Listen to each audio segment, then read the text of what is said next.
Cremos que Deus deseja nos abençoar, não apenas com bens materiais, mas com uma vida plena, com um propósito eterno e livre da correria que aprisiona. Nesta caminhada de 40 dias de prosperidade bíblica, descobriremos juntos o que as Escrituras realmente ensinam sobre prosperidade e como desenvolver uma mordomia saudável e que abençoa vidas. E nessa terceira semana, vamos compreender o que significam os primeiros frutos e o impacto da gratidão, reconhecendo o poder de sermos gratos por tudo que Deus já nos entregou como filhos amados. Para acompanhar a mensagem e os versos usados, temos um esboço digital para você no aplicativo Igreja da Cidade, disponível para Android e iOS, e também em nosso site que pode ser acessado pelo QR Code. Abra seu coração e coloque sua atenção no que o Espírito Santo vai falar com você por meio dessa mensagem. Seja bem-vindo. Vamos aprender juntos sobre a verdadeira mordomia cristã, crescendo e prosperando para abençoar vidas e cumprir um propósito eterno.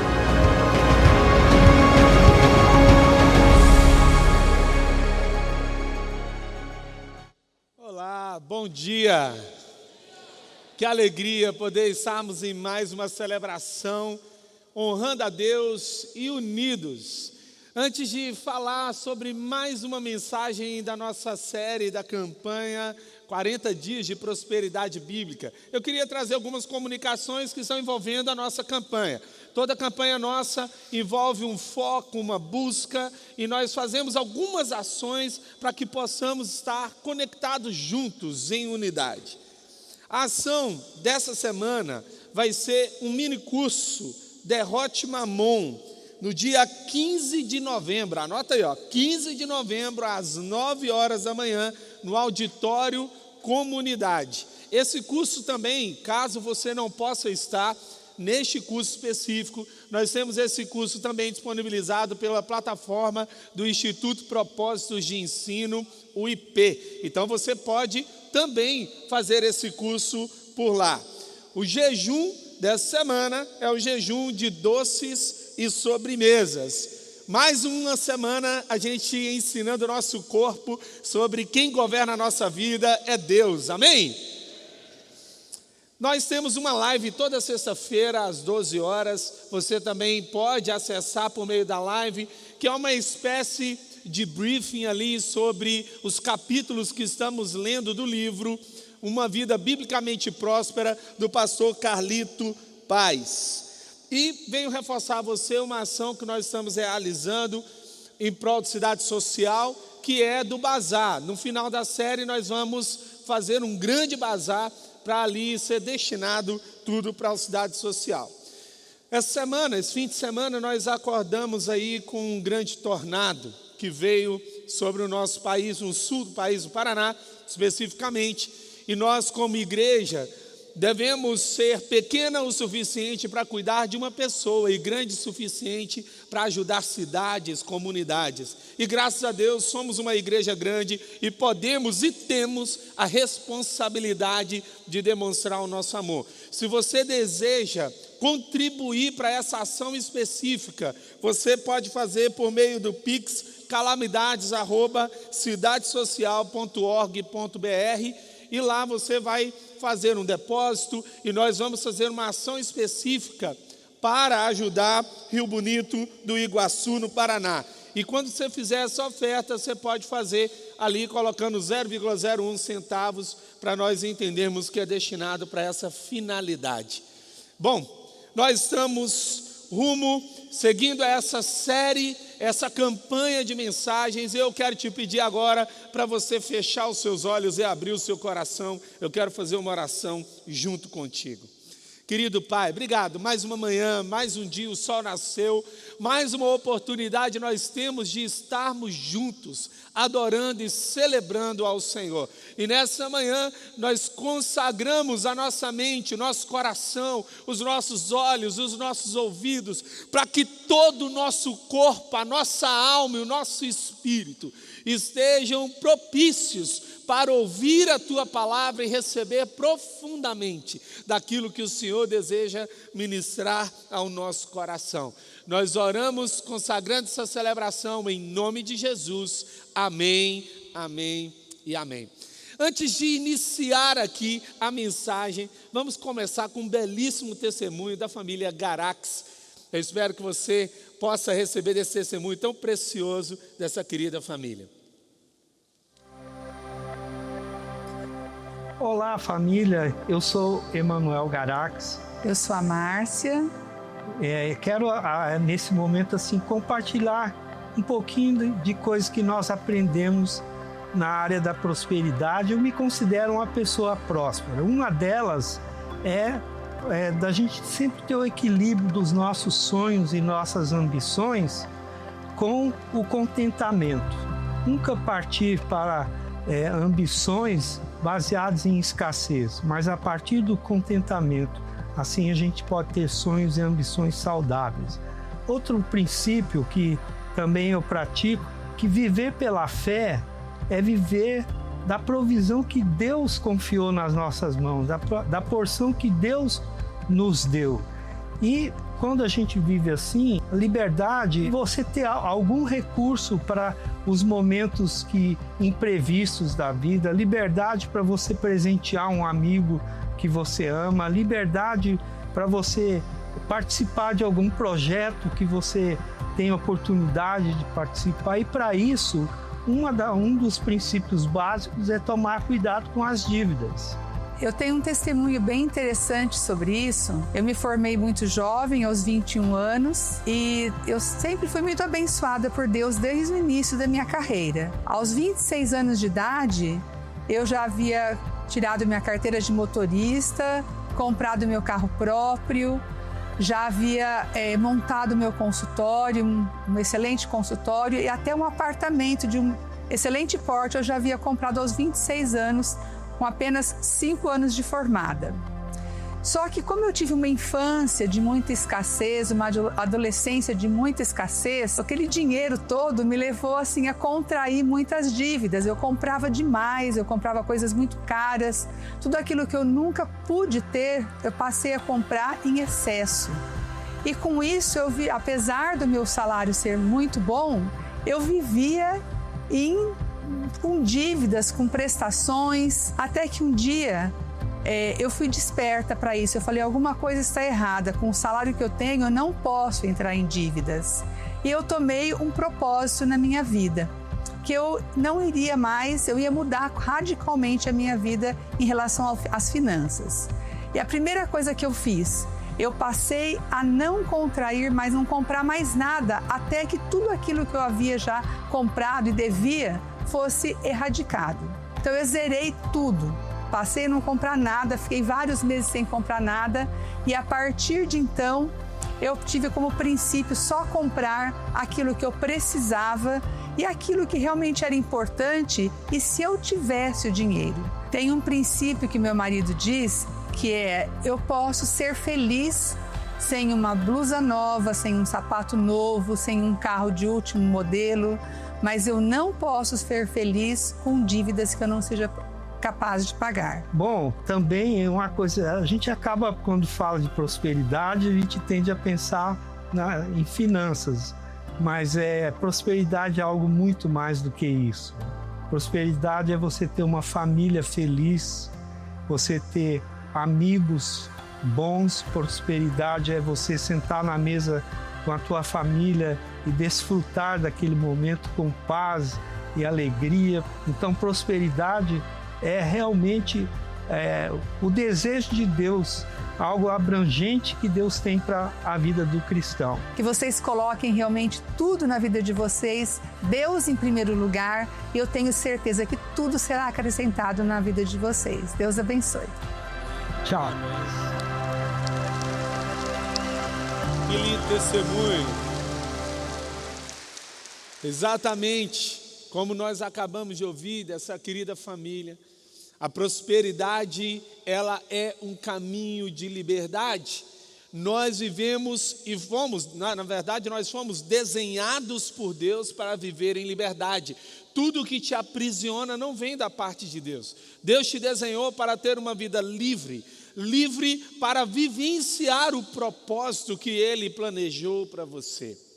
Nesses 40 dias de prosperidade bíblica, nós estamos meditando, por exemplo, no texto de Lucas 6,38, quando Jesus disse: dele será dado uma medida boa, calcada, sacudida e transbordante será dada a vocês, pois a medida que usarem também será usada para medir vocês. O próprio Salomão também nos fala sobre a prosperidade, a real prosperidade, em Provérbios 10, versículo 22, a bênção do Senhor é que enriquece. Aleluia! Você pode ler junto comigo? A bênção do Senhor é que enriquece e não traz consigo dores. Uau! Aleluia! Aleluia! É sobre ser extremamente abençoado por Deus. Eu estava meditando essa semana e como Deus, Ele nos entrega coisas tão grandes, tão profundas, que somos incapazes de reter isso. Então, a prosperidade, ela tem um caminho que é natural quando ela é bíblica, que é a generosidade. Toda a prosperidade bíblica, ela não termina em si mesma, ela vai até o outro, ela alcança o próximo, ela alcança aquele que precisa, ela alcança o outro não apenas porque precisa, mas também pela honra, pelo amor, pela entrega. É tão lindo viver essa realidade da prosperidade bíblica, que não vem das preocupações e tristezas ou do muito acumular, mas vem das mãos de Deus. Na primeira mensagem, nós vimos um coração rendido para uma vida sem estresse. Na segunda mensagem, nós falamos sobre fé em Deus e sábia administração. Na terceira mensagem, nós falamos sobre os primeiros frutos e o impacto da gratidão. Todas essas mensagens estão no nosso canal ICTV, lá no YouTube. Você pode acessar essas mensagens se você está chegando aqui hoje. E o tema da nossa quarta mensagem: liberdade espiritual e famílias abençoadas. Amém? Aleluia. Essa é uma parte tão poderosa, né? Famílias que são seladas pela bondade de Deus. Isso é ser abençoado, é ser imerso na bondade de Deus. Em Mateus 6, no versículo 24, Jesus Cristo vai dizer assim: ninguém pode servir a dois senhores, pois odiará um e amará o outro, ou se dedicará a um e desprezará o outro. Vocês não podem servir a Deus e ao dinheiro. O que seria as verdades que estão escondidas dentro desse texto bíblico? O que esse texto bíblico quer nos ensinar? O que podemos compreender sobre esse alerta que Jesus Cristo está dizendo? Eu não sei se você consegue perceber. Jesus Cristo dá um alerta aqui. Você não pode servir dois senhores. Então, a primeira coisa que eu preciso me alertar: existem dois seres que podem se tornar senhores sobre a minha vida. E a minha atitude diante deles que vai determinar quem governa a minha vida. Então, eu preciso escolher. Jesus Cristo deixa isso claro. Então, existe uma batalha espiritual. Eu preciso entender que organização financeira não é suficiente para resolver a questão das finanças. Envolve também uma questão espiritual que está por trás disso. Há uma disputa. Quando nós lemos o texto bíblico na Bíblia NVI, na NVT, nós temos ali um tipo de tradução que é considerada uma tradução dinâmica. Por isso que muitas vezes nós não pegamos alguns detalhes desse texto. Mas se você abrir esse texto no que chamamos de tradução estática, como Almeida, a revista é atualizada, você vai ter uma frase, uma palavra que vai aparecer ali, que é Deus, e não dinheiro vai trazer, Deus ou mamon. E essa entidade espiritual, Mamon, do grego mamona, significa riqueza, bens materiais. Era uma divindade da época ligada à riqueza. Jesus Cristo está querendo dizer, olha, você precisa saber que existe um ser espiritual que atua contra a generosidade do céu, contra a prosperidade bíblica. E esse ser, ele tem uma atuação específica. Essa atuação específica, geralmente, como o pastor Fabiano mesmo disse no seu livro Derrote Mamon, ele atua entre os extremos. É aquele que ele não consegue ser generoso, ele é um avarento, ele segura o recurso, ou ele é aquele que é o pródigo, como o filho pródigo, que ele entrega tudo sem nenhum tipo de administração, sem nenhum tipo de propósito. A verdade é que há uma batalha espiritual, há uma palavra, devotará, ou adorará, ou entregará, essa palavra de anticomai significa manter, reter, tolerar, resistir, opor-se frontalmente, ou apegar-se com firmeza, ou unir-se a alguém. Olha quanta coisa. Eu vou devotar a minha vida, eu vou colocar a minha vida diante deste ser. Então, em outras palavras, eu vou me unir a ele. Uau! É dentro desse contexto de batalha espiritual que eu preciso entender. Ou eu vou me unir a ele, ou eu vou desprezar. E essa palavra desprezar, de katafrôneo, vem de desdenhar, menosprezar, ou ter um baixo conceito de algo ou de alguém. A verdade é essa. O grande problema da escolha e da decisão não é saber apenas quem eu quero, mas é também entender que toda vez que eu escolho algo, eu estou rejeitando outra coisa. E às vezes nós não entendemos. Quando eu escolho Deus, eu não posso assimilar a minha escolha de adorar a Deus e adorar os outros senhores. Eu gosto sempre de pensar isso quando eu penso no meu casamento com a minha esposa. E eu imagino que a minha paraibana, Esther, eu chegasse para ela e falasse assim, olha, eu te amo, mas parte de mim não te ama assim, né? E sempre quando eu imagino isso, eu imagino que eu não estaria vivo para falar essa palavra para vocês. Por que isso acontece? Porque uma pessoa apaixonada não aceita o outro pela metade. Deus foi até a cruz e Ele não te aceita pela metade. Ele te ama e Ele te quer por inteiro. Amém? Aleluia, aleluia.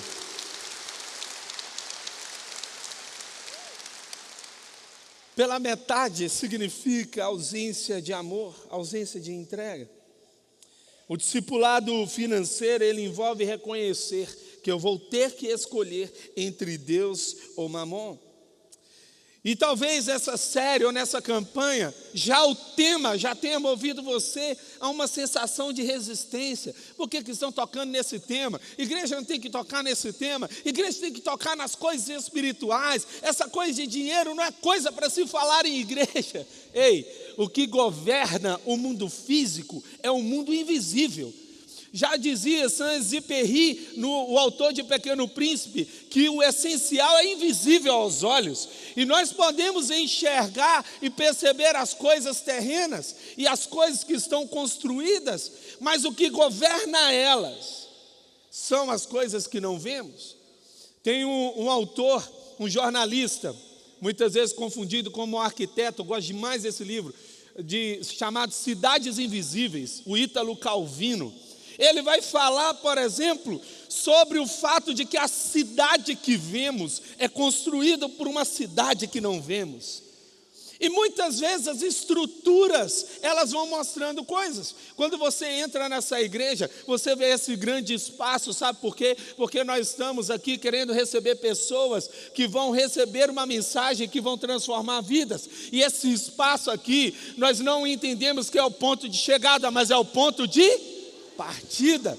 Nós temos uma casa Betel de oração, nós temos jardim de oração, nós temos um batistério. Todas as coisas físicas à nossa volta revelam que tem coisas intangíveis, espirituais e eternas que estão governando essa visão que coloca nas coisas concretas o que vem da parte de Deus. O recurso financeiro, ele é uma área que precisa ser tocada. Por quê? Porque quando servimos a Mamon, nós somos iludidos em relação à nossa identidade. A gente acredita que a gente é definido pela nossa posse ou pelo nosso status na sociedade. Eu tive a oportunidade de conversar com um homem grande em todos os sentidos. Tudo bem que eu não sou uma boa referência para saber tamanho de ninguém, eu tenho 1,71 m, mas ele tem quase 2 metros de altura. Mas não apenas isso, um homem muito estudioso, um homem que alcançou um grau de nível acadêmico com pós-doutorado e tem uma relevância gigantesca. E esse homem me mandou uma mensagem, depois me procurou para um aconselhamento, para poder compartilhar o que ele viveu, e a gente juntos ali, celebrando a Deus, e ele me disse assim: pastor, eu fui à igreja, e eu estava a ponto de tirar a minha vida, mas quando eu cheguei na igreja, eu ouvi a mensagem, eu entreguei a minha vida a Jesus, e tudo mudou, o significado da minha vida mudou, e um homem de quase 2 metros de altura, só chorava em prantos, porque todo o conhecimento terreno se ajoelha diante da grande sabedoria divina. É algo tão lindo, tão precioso. Você sabe o que ele me disse? Ele falou assim: pastor, eu entreguei minha vida a Jesus. Em um determinado dia, eu tentei dormir e não conseguia dormir. E Deus me deu um livro. Eu escrevi um livro em uma noite. E o livro, ele vai falar sobre os aspectos na biologia que o ser humano não consegue explicar e que Deus se revela diante da incapacidade do homem de compreender a grandeza de Deus. Você sabe o que acontece? Quando nós estamos diante de Deus, a nossa identidade é ressignificada. Eu não sou o que eu tenho, eu sou o que Ele diz que eu sou. Eu sou o que a Bíblia diz que eu sou. Eu vivo o que Deus diz que eu sou. Mamon também vai tentar nos iludir em relação à nossa segurança, achando que o nosso controle da nossa vida está nas nossas finanças, ou até mesmo a questão de poder, a ideia de que podemos realizar por meio dos nossos esforços próprios, por meio da nossa capacidade humana. Por isso que a Bíblia vai alertar: maldito é o homem que confia no outro homem, não em si, sobre confiar numa pessoa, mas na ideia de que confiar na sua própria força é uma maldição. Confiar em si mesmo é uma maldição, porque há circunstâncias na vida em que percebemos que não somos nada, que não temos condição de realizar nada. E quando nós estamos diante dessa circunstância, se temos Deus no nosso coração, não vamos ficar desesperados e angustiados, mas nos sentiremos abraçados por aquele que governa o tempo e tudo o que há. Porque é impossível, mas Deus pode. Você pode repetir comigo? É impossível, mas Deus pode. Agora que você falou assim, agora você vai falar com fé. Você vai pensar em alguma circunstância da sua vida. Talvez seja uma dívida, talvez seja uma circunstância que você acredita que é impossível, e você vai declarar isso: é impossível. Aleluia, aleluia. Eu recebo isso, aplico fé na minha vida. Pastor Fabiano Ribeiro, o autor do livro Derrote Mamon, ele diz: Mamon é o Deus dos extremos. Ele sempre aprisiona, tanto no excesso quanto na falta. É por meio do medo e da insegurança que ele disputa o nosso coração, em oposição ao domínio e à provisão do Senhor Jesus. O pastor Carlito Paz, no livro A Vida Biblicamente Próspera, ele diz: não permita que o espírito de confusão invada a sua casa ou sua jornada, trazendo desentendimentos, ódio e divisão. Quando o amor ao dinheiro domina, a paz se vai e logo surgem conflitos que destroem relacionamentos antes saudáveis. Para a gente compreender que essa batalha espiritual significa, a gente vai fazer uma breve ilustração. E nessa ilustração que nós vamos realizar, nós vamos mostrar que existe uma realidade espiritual. talvez ainda você não tenha consciência. Obviamente, os nossos amigos aqui, obrigado. Olha, nós temos Deus, nós temos Mamon, e eu estou aqui significando você diante das decisões que você toma. Você pode se permitir ser levado por Mamon, e aqui é muito importante você entender que Deus, ele não disputa espaço com Mamon. Deus é Deus, Deus continua governando, Ele é o alfa, o ômega, o primeiro, o último, o princípio e o fim. Deus não muda quem Ele é, mas eu mudo a forma como eu me relaciono com Deus, da forma como eu vou tentar vivenciar essa batalha espiritual. E para eu tentar vivenciar essa batalha espiritual, eu preciso escolher de que lado eu estou. Eu vou estar do lado de Mamon, tirando a presença de Deus na minha vida. E tem hora que a gente se surpreende que algumas coisas acontecem. Como que isso aconteceu? A gente está do lado errado, puxando para o lado errado. Ou talvez você esteja agora tentando se libertar e fala: pastor, eu não sei. Eu quero te dizer uma coisa, olha só, isso aqui vai representar a sua vida, amém? A palavra de Deus vai dizer que para isso se manifestou o Filho de Deus, para destruir as obras do diabo, amém? Escolha ficar ao lado de Deus. Nessa batalha espiritual, só tem um lado pelo qual vale a pena você viver, ao lado de Deus. Muito obrigado, meu irmão, muito obrigado, meu irmão. Deus abençoe. Muito bom a gente poder... Eu vou tirar minha plaquinha aqui, tá? Vocês me permitem. 30 semanas, é isso aí. Um dia de cada vez, um dia de cada vez. Eu preciso cortar aquilo que me aprisiona.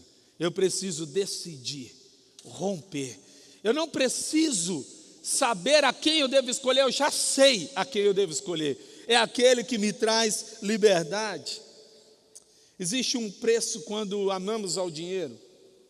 O preço envolve destruição. Antes de mostrar alguns casos aqui, eu queria te contar uma situação que eu passei com uma pessoa que veio pedir um aconselhamento. Foi um dos aconselhamentos que eu senti maior tristeza. Aquela pessoa passou mais de 40 minutos falando sobre uma briga de herança que estava tendo com os seus irmãos. Em um determinado momento, ali uns 40 minutos já tinha passado, de repente aquela pessoa soltou algo que me deu a entender que o pai ainda estava vivo. E aí eu parei e falei assim: só um minuto, o seu pai ainda está vivo?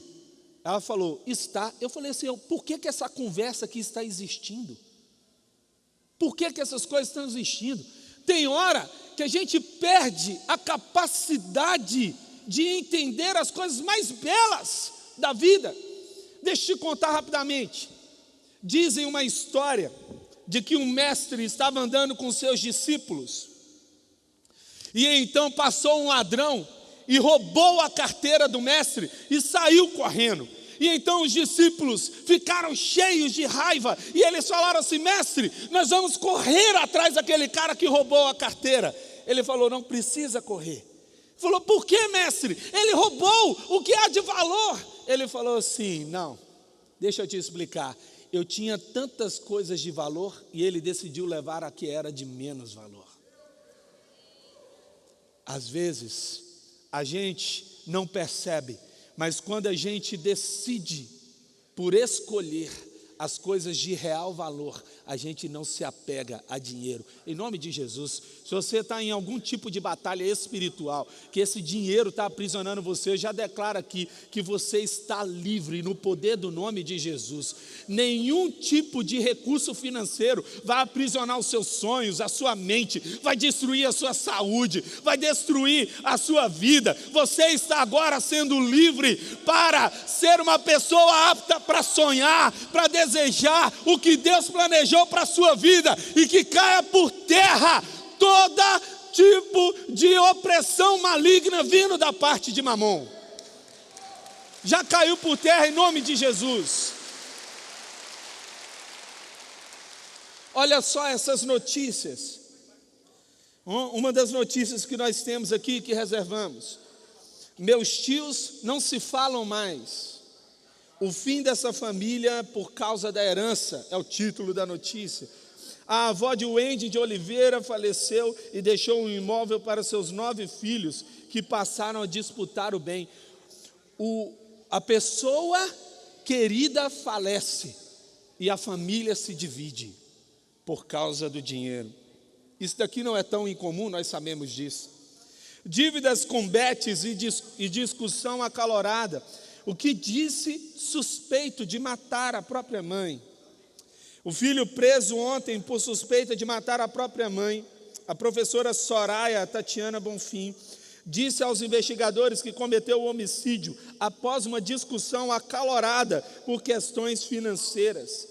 O suspeito confessou o crime e disse estar arrependido. A mãe não volta mais. Destruiu a família. A briga na família de Chico Anísio, nós sabemos, tão conhecida essa briga, em torno de uma dívida de 7 milhões de reais. Ou briga de familiares e dívidas bilionárias, a derrocada do grupo João Santos. Quantas outras notícias nós temos visto? Toda vez que nós abrimos o canal de notícia, existe briga por causa da questão financeira. Então, como é que eu posso viver a liberdade espiritual e abençoar a minha família? Primeiro, lembre-se, a salvação é uma graça de Deus, não uma conquista humana. Me lembro que a primeira vez que eu cheguei na igreja da cidade, eu estava vindo de João Pessoa, na Paraíba, junto com Esther, recém-casado, 7 dias de casado, e nós estávamos aqui. E quando nós chegamos aqui em 2010, eu me lembro que era exatamente na pregação de uma mulher indiana, na Semana Internacional do Poder de Deus. E aquela mulher estava pregando, e ela falou a seguinte coisa: você pode comprar cosmético, mas não compra beleza. Isso aqui estou eu, a prova imediata sobre esse assunto. Você pode comprar sistema de segurança, mas você não compra segurança. Você pode comprar remédio, mas você não compra saúde. Você pode até comprar uma cruz, mas você não compra salvação. Tem coisa que somente Deus pode te dar. Tem coisa que eu não posso receber de outro lugar. A graça de Deus superabundou sobre a minha vida. Em João 14,6, Jesus Cristo vai dizer: eu sou o caminho, a verdade e a vida. Ninguém vem ao Pai a não ser por mim. O apóstolo Paulo, em Efésios 2,8, pois vocês são salvos pela graça por meio da fé. E isso não vem de vocês, é dom de Deus. Tudo que eu recebo da parte de Deus não perece no tempo, não acaba no tempo, ninguém pode roubar, ninguém pode tirar. Então o que eu passo a perceber? Que a salvação, ela é um ato de Deus em meu favor, me resgatando de onde eu estou. Charles Haddon Spurgeon, no livro Pescadores de Crianças, ele vai dizer o seguinte: se você está subindo a escada do conhecimento, procurando Deus, desce, que Ele está te esperando lá embaixo.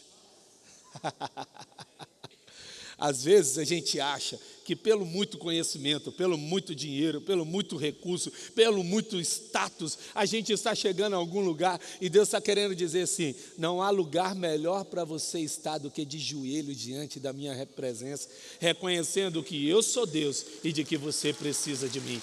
E quando eu vivo isso, de reconhecer que Ele é Deus, eu entendo que a salvação vem através dEle. O céu nunca esteve à venda. Tem gente que vem à igreja como se tivesse vindo a um mercado da fé. Já ouvi de uma pessoa dizendo o seguinte para mim, quando eu era pastor de crianças aqui.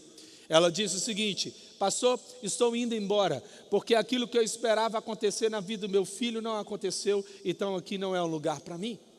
Ela veio adquirir um produto da fé, mas não é assim. Você sabe como é que funciona com Deus? Você quer Deus, a presença dEle. Deus não te deve nada, Deus já te deu tudo. Deus não está em dívida com a gente. Ele entregou o seu único filho para que todo aquele que nele crê não pereça, mas tenha vida eterna. Porque Deus nos amou de tal maneira, Ele fez isso. Então Deus não está em dívida. Em 2 Coríntios 2,17, ao contrário de muitos, não negociamos a palavra de Deus visando lucro, Antes, em Cristo, falamos diante de Deus com sinceridade, como homens enviados por Deus. Jesus Cristo já faz alerta em relação aos falsos profetas. Mas há um segundo princípio. A generosidade tem a ver com o poder da entrega e não dos valores. Então, uma viúva pobre chegou e colocou 2 pequeninas moedas de cobre, de muito pouco valor. Chamando a si os seus discípulos, Jesus disse a eles: em verdade lhes digo que essa viúva pobre colocou na caixa de oferta mais do que todos os outros. Todos deram o que lhe sobrava, mas ela, da sua pobreza, deu tudo o que possuía para viver. Aquele que não tem nada para dar, dê tudo o que tem. Ah, Senhor, eu não tenho nada. Entregue tudo. Ah, o que você está querendo dizer com isso? Consagre tudo ao Senhor. Fala assim: Senhor, tudo que eu tenho é seu. A minha vida inteira é sua. E se eu tenho isso, eu vivo inteiramente para o Senhor, eu não vivo na perspectiva de reter, eu vivo na perspectiva de dar. Mamon representa o egoísmo, enquanto Deus é amor e generosidade. Eu me batizei com 8 anos. Eu ouvi desde a minha infância até hoje. Uma das histórias que sempre me impactou era a vida de Jim Elliot. Era um grande homem de Deus que se formou no seminário. E após se formar no seminário, muitas igrejas desejavam ter Jim Elliot como pastor da sua igreja, porque ele já era um homem notavelmente reconhecido pela sua entrega, pela sua devoção a Deus. Mas Jim Elliot decidiu fazer o seguinte: eu vou ser missionário para tribos indígenas. E Jim Elliot escolhe uma das tribos indígenas que não tinha contato com outras pessoas. Era uma tribo indígena que vivia isolada. Então ele decide ir até lá e falar do evangelho, e junto com a chamada a missão Asas do Socorro e missão Novas Tribos, eles vão então até lá levar o evangelho. E quando eles vão levar o evangelho, eles criam uma estratégia. Então eles começam a conversar com essas tribos, com essa tribo específica. O que acontece? Chega um determinado dia que estava tudo certo. Eles agora iriam ter um contato direto com a tribo indígena. E então o avião está sobrevoando e eles enxergam a seguinte cena: a tribo indígena invadindo o acampamento dos missionários e matando todo mundo, inclusive Jim Elliot. Ali morre um dos grandes missionários. Depois de muitos anos, uma cena poderosíssima que só o céu explica acontece. Um grupo de missionários voltam para aquela tribo e falam: nós vamos continuar a missão de Jim Elliot. E eles vão, levam a palavra de Deus, e então eles batizam aquelas pessoas que tinham matado Jim Elliot. Mas a cena principal e mais importante é que a pessoa que batizou o assassino de Jim Elliot era o próprio filho dele. Ele mergulha nas águas, o assassino do pai. Sabe por quê? Porque quando a gente leva alguém para a cruz, o nosso inimigo se torna o nosso irmão. É naquele ato de entrega e de generosidade que a frase de Jim Elliot fez todo o sentido. Não podemos guardar aquilo que não temos condições de reter. O que Deus te entregou não pode ser guardado, precisa ser generosamente repartido. Mas há um terceiro princípio. Organização financeira é um ato de fé e de boa mordomia. Disse Jesus: qual de vocês, se quiser construir uma torre, primeiro não se assenta e calcula o preço para ver se tem dinheiro suficiente para completá-la? Pois se lançar o alicerce e não for capaz de terminá-la, todos os que a virem rirão dele, dizendo: este homem começou a construir e não foi capaz de terminar. Quando nós nos reunimos enquanto família em oração, organizamos as nossas finanças e encontramos uma forma de lidar com elas, as coisas mudam. É com amor, sabedoria, bom senso e propósito. Repete assim comigo: tudo que perde propósito me deforma. Se o recurso financeiro está sendo guardado, mas tem um propósito, trazer uma maior segurança financeira para a família, isso não é um problema. Mas se o recurso financeiro está sendo guardado, eu não sei porquê, mas eu quero guardar porque eu quero guardar. Isso começa a deformar a minha identidade, começa a deformar quem eu sou. Eu não posso vivenciar uma vida distante do propósito. O que é uma boa mordomia? É quando a minha vida é governada pelo pensamento do céu, pela administração do céu. Em 1 Timóteo 5,8, na Nova Versão Transformadora, aqueles que não cuidam dos seus, especialmente dos de sua própria família, negaram a fé e são piores do que os descrentes. Eu não posso tentar cuidar do que está longe sem antes cuidar do que está perto. Meu primeiro alvo é minha família. Eu preciso ajustar as coisas em casa. Eu preciso ajustar as coisas na minha família. E quando eu vou ajustando as coisas na minha família, eu tenho capacidade de ajudar o outro. Sabe o que eu percebi? Que somente o bom mordomo pode ser um excelente generoso. O generoso extravagante não pode vir de outra pessoa, porque o que não é bom mordomo, ele está ainda pagando a dívida. Ele não tem condição de ser generoso, porque ele ainda não resolveu o próprio problema. Então, quando eu me torno um bom mordomo, eu não apenas cuido de mim, mas eu tenho capacidade de ajudar o outro que está passando por uma situação difícil. Eu tenho possibilidade de ser uma bênção na vida de mais uma pessoa. Para viver em liberdade espiritual e abençoar a sua família, lembre-se, nenhum bem material preenche o vazio do coração. Já citei essa frase de um filósofo cristão chamado Blaise Pascal, que ele dizia o seguinte: há um vazio no coração do homem que é do tamanho de Deus. Ele, enquanto matemático e pensador, ele entendia, não tem nada no nosso coração que possa ser preenchido por outra coisa que não seja Deus. Em Provérbios 27:20, como a morte e a destruição nunca se satisfazem, assim os desejos do homem nunca são saciados. Não caia na sedução do acúmulo sem propósito e sem generosidade. O egoísmo é um fruto de Satanás. Em Mateus 6, 19 e 20, não acumulem para vocês tesouros na terra, onde a traça e a ferrugem destrói, e onde os ladrões arrombam e furtam, mas acumulem para vocês tesouros nos céus, onde a traça e a ferrugem não destroem, e onde os ladrões não arrombam e nem furtam. O pastor Rick Warren, ele dizia, patrimônio e autoestima não são sinônimos. Eu preciso então entender, a minha vida não é preenchida por bens e por consumo. Um dos sociólogos mais queridos dos tempos atuais, chamado Zygmunt Bauman, ele falava o seguinte: por que que todos os filmes de zumbi acabam no shopping? Por que que os filmes de zumbi acabam no shopping? E Zygmunt Bauman chegou à seguinte conclusão: é porque lá é onde vivem os mortos-vivos.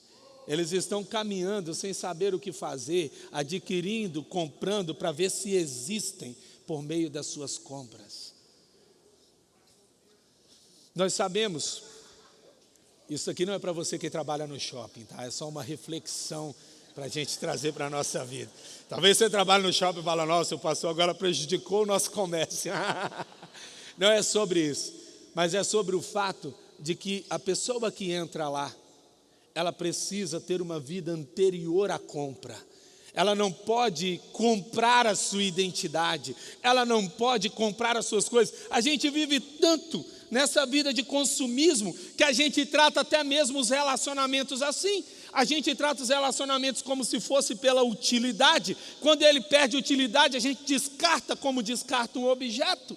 E nós podemos acabar vivendo assim, achando que ser alguém é ter utilidade. Você não foi feito para você ser útil, você foi feito para espelhar a glória de Deus e espalhar a glória de Deus. Você é um filho amado de Deus e nada nessa terra, a não ser aquele sangue derramado na cruz do Calvário, é capaz de te trazer identidade, propósito e sentido na sua vida. Nada. Pastor Carlito Paz fala: compre por necessidade e oração, não por impulso e por ostentação. Há um quinto e último princípio. Para viver em liberdade espiritual e abençoar a sua família, lembre-se, princípios de generosidade e fé são transferidos. Isso é muito forte. Qual que é essa ideia de ser transferido? Eu transfiro aquilo que não perece, ok? Eu passo para frente aquilo que não perece. Eu não estou tão preocupado. Lá em casa eu já deixei toda a herança repartida. O meu filho já tem um teclado, o outro tem um violão, o outro já toda a herança está repartida, uma complexidade de bens que você não tem noção. Mas a verdade é que eu nunca me preocupei no sentido de deixar dinheiro para frente. Eu aprendi com meu pai e com a minha mãe que não há nada mais precioso do que deixar um legado de fé. Sabe por quê? Porque o meu filho, com um recurso financeiro, no dia de amanhã ele pode perder tudo, mas com um legado de fé, nem a morte é capaz de tirar. Nem a morte. Em Provérbios 20, no versículo 7, o homem justo leva uma vida íntegra. Como são bem-aventurados os seus filhos. Olha que lindo. Instrua a criança no caminho que deve andar, e mesmo com o passar dos anos, não se desviará deles. A gente precisa ser um exemplo de fé, de atitude com os nossos filhos. Dos nossos filhos biológicos, espirituais, amigos, aqueles que estão à nossa volta, podem olhar e falar assim: nossa, é possível viver sem ser apegado ao dinheiro. É possível viver baseado com princípios de fé, generosidade e amor. Os nossos filhos não aprendem aquilo que a gente diz, mas aquilo que a gente vive. Você sabe disso. Tem hora que a gente está falando, e assustadoramente, eles fazem exatamente o que a gente faz. Às vezes é tão assustador que a gente se vê neles, e aí a gente começa a ficar preocupado, falando: meu Deus. O apóstolo Paulo, ele diz: sejam meus imitadores como eu sou de Cristo. O foco não é o filho imitar o pai. O foco é o pai imitar Deus. Se o pai imita Deus, o filho imita o pai, um dia esse filho vai amadurecer e ele vai entender: eu preciso imitar aquele a quem meu pai imita. Uau! Se você é pai e mãe, eu quero te dizer, você é um holograma de Deus na terra. Deus te chamou para apontar para Ele. O que é maturidade?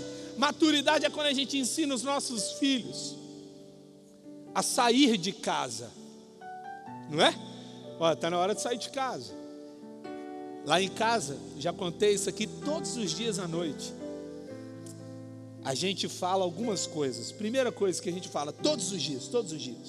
Ele sobe na nossa cama e a gente faz a seguinte declaração: eu faço parte de um time que vai mudar o mundo. O que Deus quer que eu faça de impossível. Todos os dias. Eles precisam saber que as impossibilidades foram desenhadas para eles. De que Deus preparou para eles superarem impossibilidades. Mas há uma segunda coisa. Eles ficam na beirinha da cama e eles falam: eu sou enviado. E com um amor muito de papai, eu empurro com os pés assim, ó, vum! Um dia eles vão precisar sair de casa, mas eles nunca podem sair de casa. Eles precisam saber que a casa do Pai terreno tem tempo, mas a casa do Pai celestial é por toda a eternidade. Sabe, ensinar os nossos filhos princípios e hábitos financeiros vão proteger de forma longeva o seu futuro, o seu destino. Em João 10:10, o ladrão vem apenas para roubar, matar e destruir. Eu vim para que tenham vida e a tenham plenamente. Ou em 1 João 3:8, para isso se manifestou o Filho de Deus, para destruir as obras do diabo. Você pode interromper ciclos de erro. Eu sempre medito nos grandes patriarcas da Bíblia. O primeiro patriarca é Abraão, depois vem Isaac, depois Jacó, depois vem os irmãos de Jacó e vai parar em José. Abraão mente, dizendo que Sara era sua irmã, mesmo sendo a sua meia-irmã, ela era sua esposa, e essa mentira vai gerar um problema. Isaac vai mentir também no mesmo ponto. É tão parecido que parece que o texto bíblico é o mesmo, a gente se confunde lendo. Jacó vai mentir, roubando a bênção do seu irmão e mentindo para o seu pai. Os filhos de Jacó vão mentir, mas nasce dentro da família de Jacó um filho diferente. E é um filho que interrompe o ciclo de erros. É o filho que fala a verdade. É o filho que está conectado com o coração de Deus. Em todo momento a palavra de Deus dizia: e Deus estava com José. E Deus estava com José. Eu quero declarar isso sobre a sua vida. Eu não sei o que seus antepassados fizeram, mas é em você que vai parar uma série de múltiplos erros que vieram acontecendo de geração em geração. Chegou a hora de interromper ciclos de erro, ciclos de dor, ciclos de erro nas áreas financeiras. Eu peço ao Espírito Santo que Ele venha sobre você com uma medida de sabedoria, discernimento, capacidade de governar as coisas da terra com a mentalidade do céu. Ah, como eu creio nisso. Você é o lenço de Deus que vai enxugar as lágrimas das gerações anteriores. Em Provérbios 10:22, a bênção do Senhor traz riqueza e não inclui dor alguma. Que alegria ter tido você conosco nesta celebração, que a palavra de Deus agora frutifique na sua vida. Mas antes, quero fazer alguns convites para você, à luz do que você recebeu nesse tempo de celebração, em especial com a palavra da fé que você acolheu no seu coração. Qual a sua resposta diante do que você recebeu? Eu quero primeiro perguntar a você se você, à luz da palavra, você quer assumir agora uma nova vida com Jesus. Então, se você recebeu Jesus como Senhor e Salvador e entendeu que Ele é seu único Salvador, dê-me um sinal aí, então você pode se manifestar no nosso chat, dizendo que você tomou a sua decisão de receber Jesus como Salvador e Senhor. Também pode ser o seu caso que você já é um cristão, só que você está afastado da fé. Você quer se reconciliar com Jesus, voltar para a comunhão da fé? Também deixe aí no nosso chat a sua decisão de reconciliação. Ou um terceiro convite é se você quer ser batizado. Nós também queremos ver você batizado e vamos entrar em contato para que você venha ser batizado ou aqui na colina ou em uma das igrejas da cidade ou também irmos até onde você está. Importante é a sua decisão. Você quer ser batizado? Talvez você foi batizado bebê quando infante e agora você entendeu que o batismo bíblico é um batismo precedido de uma decisão de arrependimento. Amém? Se você tomou uma dessas três decisões, aceitar Jesus, se reconciliar na fé, voltando para a igreja, ou ser batizado, deixe agora também aí o seu contato conosco no nosso chat e também tem o QR Code que você pode agora também preencher. Está na tela durante todo o tempo da minha fala aqui, seja qual for a sua decisão. Amém? Agora quero orar com você e pedir que você encaminhe o link desta mensagem para que outras pessoas possam também receber esta mesma palavra da fé que você, convidar você para salvar o nosso canal, você se tornando um assinante, e todo domingo, seja às 10 da manhã ou às 19 horas, horário de Brasília, aqui pelo ICTV da nossa Igreja da Cidade, todos os domingos, 2 celebrações live para você, onde você estiver, porque afinal de contas, nós somos uma igreja em muitos lugares. Então, Deus abençoe a sua vida. E esperamos que você tenha uma semana abençoada. Também quero pedir a você que você interaja com tudo que a nossa igreja oferece para você. Nós temos GDC online, nós temos cursos online e você pode servir também como um voluntário no nosso campus online. Então use esse mesmo QR Code se você também quer um GDC, se você quer servir online e se você também quer conhecer mais dos cursos e ministérios da Igreja da Cidade e até mesmo pontos de partida e onde temos uma igreja presencial, tá bom? Entre em contato conosco. Vamos orar juntos? Pai do céu, obrigado por esta celebração, pela mensagem que não voltou vazia, por cada vida que está conosco e tomou uma decisão ao teu lado. Abençoamos os que hoje recebem Jesus, os que voltam para a igreja, os que serão batizados, os que farão parte de um GDC, a todos abençoamos em nome do Pai, do Filho e do Espírito Santo. E pedimos uma semana extraordinária para cada um, em nome de Jesus. Amém. Deus abençoe você e até a próxima semana. Muito obrigado.